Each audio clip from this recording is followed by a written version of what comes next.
Hello friends, कैसे हो आप सब। आज हम एक्सप्लेन करेंगे सोलो लेवलिंग के सीजन 2 की एपिसोड 4 को।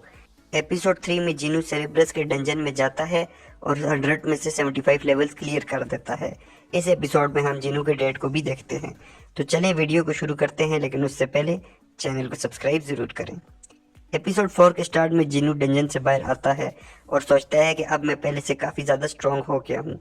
अब सिर्फ डीमन किंग का ब्लड चाहिए ताकि वो अपनी मॉम को बचाने के लिए स्पेशल वाटर बना सके। जिनू कहता है कि अगर उसे ज़्यादा स्ट्रांग होना है तो बड़े मिशन पर जाना होगा और उसके लिए उसकी रैंक ज़्यादा करना ज़रूरी है। अब वो पावर्स को छुपा नहीं सकता। एसोसिएशन में बहुत से लोग अपनी रैंक चेक करने के लिए आए होते हैं। वहाँ डिफरेंट गिल्ड से भी लोग मौजूद होते हैं जो हंटर्स को रिक्रूट करते हैं अपने गिल्ड के लिए। एक आदमी जिनू को देखता है और फौरन से एस रैक हंटर जॉइन को कॉल करके बताता है।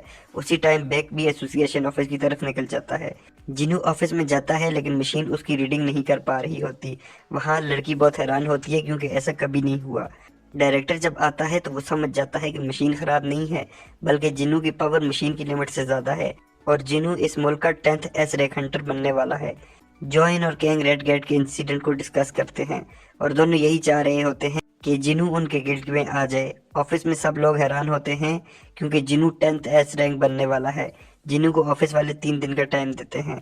जो इन ऑफिस में आता है और जिनू से बात करने की कोशिश करता है, लेकिन जिनू उसे इग्नोर करके वहां से निकल जाता है। जिनू के जाने के बाद बैक वहां पहुंचता है। जॉइन समझ जाता है कि वो उसे अपनी गिल्ड में लेकर जाना चाहता है।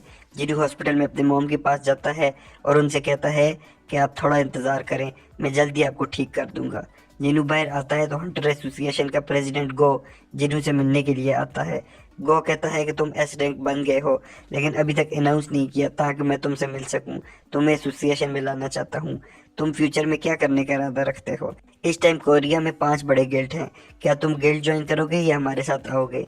जिनू सोचते हैं कि एसोसिएशन के साथ जाने में बहुत प्रोटोकॉल मिलेगा, लेकिन वो कहता है कि मैं फील्ड में ही काम करना चाहता हूँ और डंजन्स पे रेड करना चाहता हूँ।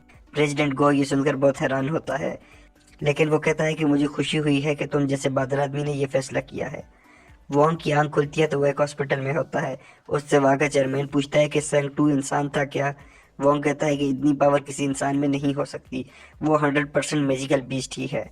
वॉन्ग को याद आता है कि कैसे संग 2 ने उसकी बेइज्जती की थी और अब वो बदला जरूर लेगा।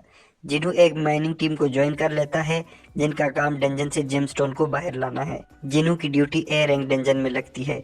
जॉइन अपनी टीम के साथ वहां जाता है और बीस्ट को अपनी फायर पावर का इस्तेमाल करके ख़त्म कर देता है और वापस बाहर की तरफ चला जाता है क्योंकि अब माइनिंग टीम ने जेमस्टोन कलेक्ट करने होते हैं।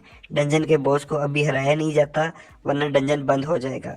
डंजन से चाहे बाहर आती है। वो जॉइन के गिल्ड की वाइस कैप्टन है और 9th एस रैंक हंटर भी। जिनू अंदर स्टोन कलेक्ट कर रहा होता है लेकिन उसका मकसद बॉस को हराना है। ब्रेक टाइम में सब लोग बाहर जाते हैं। जिनू सबसे छुप के बॉस के कमरे के सामने पहुंच जाता है। जिनू अभी बॉस के रूम में जाने का सोच ही रहा होता है, वहां चाहे आ जाती है और पूछती है कि तुम हो कौन और यहाँ क्या कर रहे हो। इसके साथ ही 4th एपिसोड खत्म हो जाती है। आपको ये एपिसोड कैसी लगी हमें कमेंट करके ज़रूर बताएं।